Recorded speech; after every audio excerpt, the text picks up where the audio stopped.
What's up, everyone? Welcome back to the Being Beautifully Honest channel and podcast. And I'm going to talk about this story that is absolutely crazy, but we know there's been a lot of scams that have been revealed. Some have been tried and convicted, and some are yet to be arrested and tried and convicted. But a lot of scams going on with the COVID relief funds that the government put in place in 2020 through 2021 to help businesses, legitimate businesses, to sustain during these hard times that a lot of businesses have felt the pinch or extreme damage because we've had to close our doors. And being someone who is a small business owner myself for many years, well over a decade, it's real. It's real. And sometimes it can cause a business, if you have to close for a week, you can feel the effects of that for months. And so it's been a lot of people that just made themselves welcome to getting funds that they did not deserve, that they had no right to even try to even apply for. But there were a lot of scammers and schemers out here who not only did it, but helped people to get this money. So this story actually comes from Rolling Stone, and it talks about some people that were actually convicted of scamming $18 million in COVID relief loans, but now the FBI can't find them to put them in prison to serve out their sentences. All right. So the story is that a California real estate broker has fled the authorities rather than reporting to serve prison for her part in a massive family COVID loan fraud scheme, making her the third convict in the group of 8 to go on the run. In November 2020, Tamara Dadian, then 39, was indicted along with her husband, his brother, and his brother's wife for trying to submit at least 35 fraudulent loan applications seeking more than $5.6 million in COVID relief money meant to keep small businesses afloat during the pandemic-driven lockdown.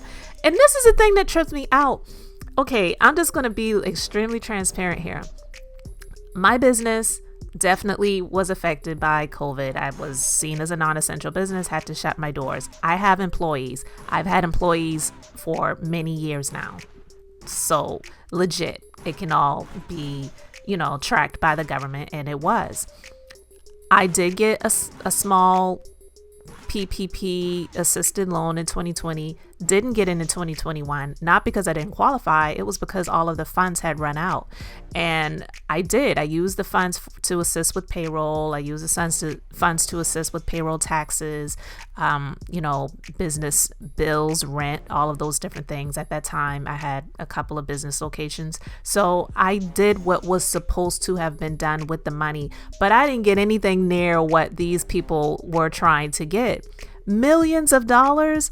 I mean, oh my God, it wasn't anything close to that. I'll just say that it's crazy. $5.6 million that they were seeking. Okay. So several months later, in March 2021, a cousin of Dadian's and 3 additional accomplices were added in a new indictment, which alleged the group of 8 had submitted a total of 150 false loan applications seeking more than $21.9 million. They succeeded in acquiring around $18 million. The update also added charges of conspiracy to commit money laundering and aggravated identity theft to the charges Dadian and her 3 familial co-conspirators already faced of bank fraud, wire fraud, and conspiracy to commit bank and wire fraud. The government alleged the defendants had spent the pandemic business loans on luxury homes, gold coins, diamonds, jewelry, imported furniture, designer purses and clothes, cryptocurrency, and securities. One defendant admitted to spending $24,000 on a Harley Davidson motorcycle. Another said he'd spent $35,000 on a Rolex. Prosecutors claimed the core of the scam operated from the house Dadian and her husband shared in a gated community in Encino, California. During a search, authorities had recovered fake driver's licenses and social security cards, fraudulent loan applications, and checks and credit cards in the names of stolen identities. On the eve of the trial in June 2021, Dadian and 3 of the later indicted defendants pleaded guilty to 3 felonies: conspiracy to commit bank and wire fraud, aggravated identity theft, and conspiracy to commit money laundering. In her plea, Dadian named her husband and his brother as 2 of her co-conspirators, and during the ensuing 8 days of trial, her husband, Artur Avazian, blamed her for the scheme. So they're pointing fingers at each other. They're like, I ain't going down, and if I'm going down, then they're going down with me. He said his business had been devastated by the pandemic and that Dadian had taken care of the loan applications for him. He claimed she'd never shown him the applications she filled out with the names of fake employees.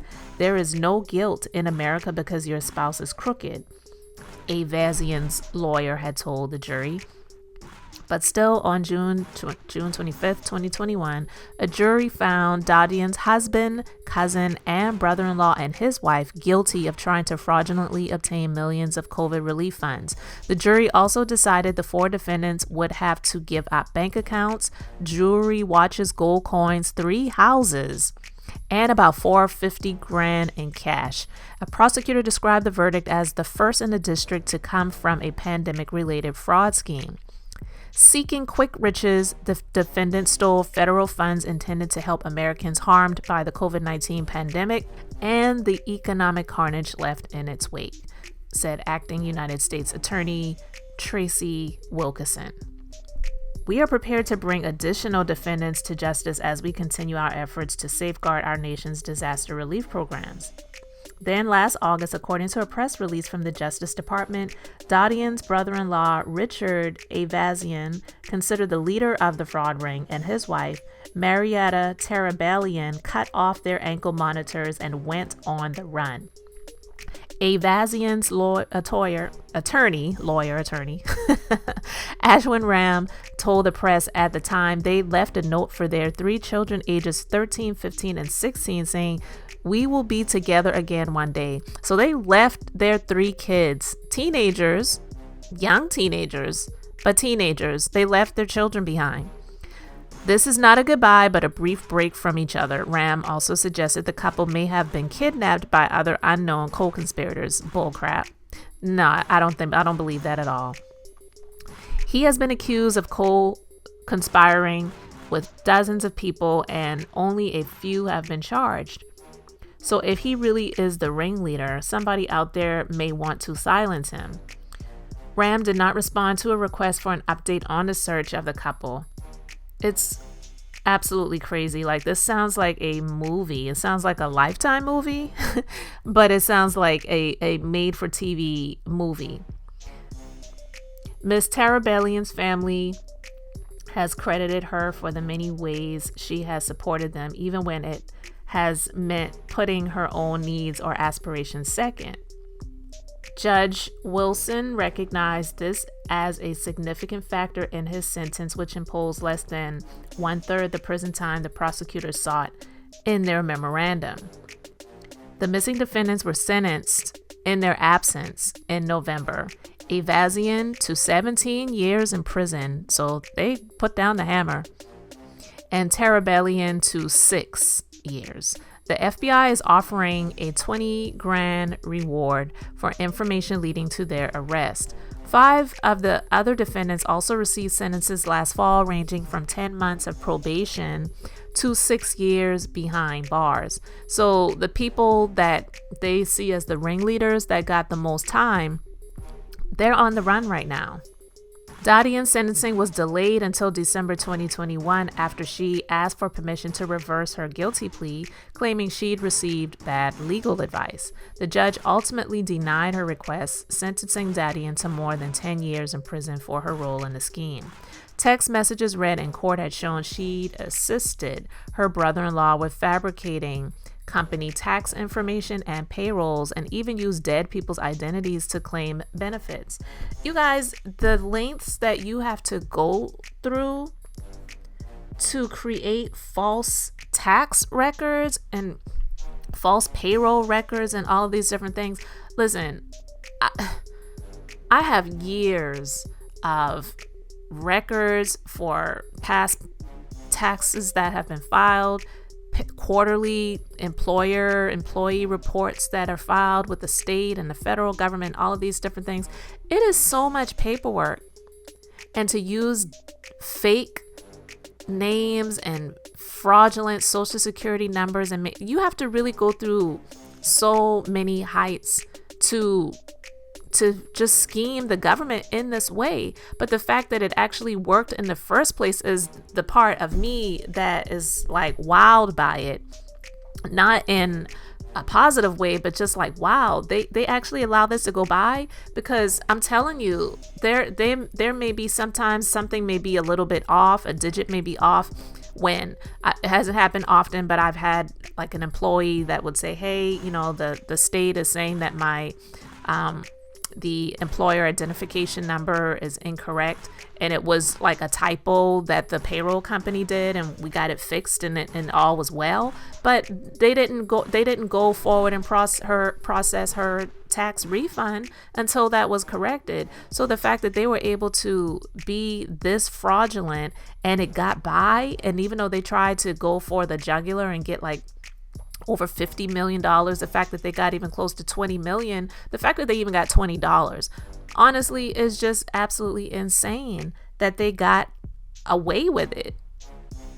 And I won't even say they got away with it, because yeah, they got caught, but they got by, and they eventually did get funds.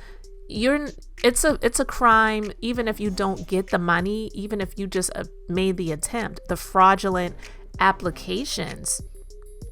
So even if they didn't get the money, the attempt was still a crime, but the fact that they even got the money is just absolutely insane.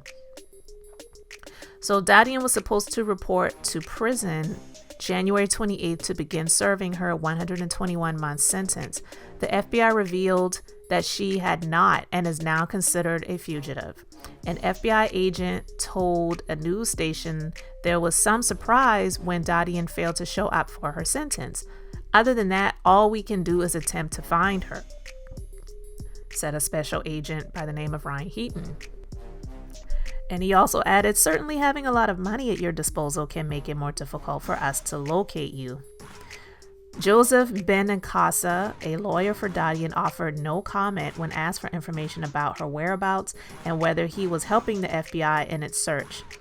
Sounds fishy. But last week, Benincasa told NBC News, I don't know where the heck she is. I have not had contact with her. I mean, the attitude there. I don't know where the heck she is. I have not had contact with her. Just say, you know, I'm as surprised as you are. I was just representing her in this case. I haven't had any contact with her since the sentencing, and just leave it at that.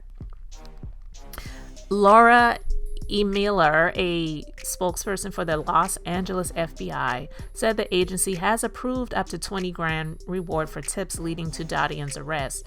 She said it was unclear whether any of the three fugitives is in the country or overseas, but that the agency is actively seeking them.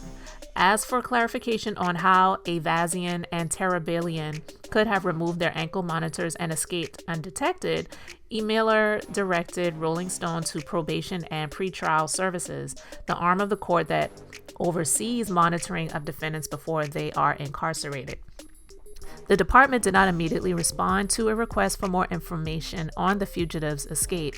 Tom Rozek, Public Affairs Officer for the United States Attorney's Office for the Central District of California, says it's rare for people to go on the run after they've been arrested, let alone convicted or sentenced, although he does not know if the organization tracks the exact number of fugitives internally. Anecdotally, and over the years that I've been doing this job, it's a fairly small number of people that actually flee justice once they've been arrested and been brought into the system. Now, I don't know if these people had any ties to any other countries, but for the amounts that they have been convicted for fraud in, their passports should have been taken. Obviously, I mean, I don't really know if that would have stopped their incentive for trying to go on the run, because they cut off their ankle monitoring bracelets But thankfully, I don't know how that works either. So I don't know if they get any types of alerts when that happens. But I don't know. I don't know if they just didn't feel these people were any type of threat and just holding them once they were sentenced. But this situation may prevent others who are in a similar situation to have the opportunity to go home and spend time with their families before they have to spend time behind bars for the allotted period of time that they're sentenced for, because these people, we'll see if they're found, but there is a reward for tips leading to their arrest. So they better not piss off anybody that is looking for some cash. Okay. So I don't know if they still have all of that money that they had. I mean, it says that they were supposed to surrender their bank accounts, which I would assume meant that their accounts would have been frozen versus just them voluntarily closing their accounts and surrendering the money that's in those accounts. That it usually doesn't happen like that when it comes to liens and levies. It's like you just don't have access to your money. I mean, we heard about Wendy Williams and how that happened. But anyway, this story is just crazy. Frauding the government for those PPP funds, getting way more than a lot of businesses who were legitimately employing staff or just legitimately in business when that second round happened in 2021, because you didn't have to have employees for that round as long as you were a business owner or independent contractor legitimately. But we know more money in the PPP funding went to, I believe, fraudsters and scammers than it went to the actual businesses, because many businesses were shut out. Many businesses did not receive anything, or what they did get, it was paltry in comparison to what a lot of these fraudsters got. So I would really love to know, what do you guys think about this? Do you think these people will be found? Do you think that someone's going to rat them out to get that reward money? We'll see. We'll see what happens. But thank you so much for listening to this episode, subscribing, liking and commenting, and we'll talk about more to come in a later episode. Thank you so much.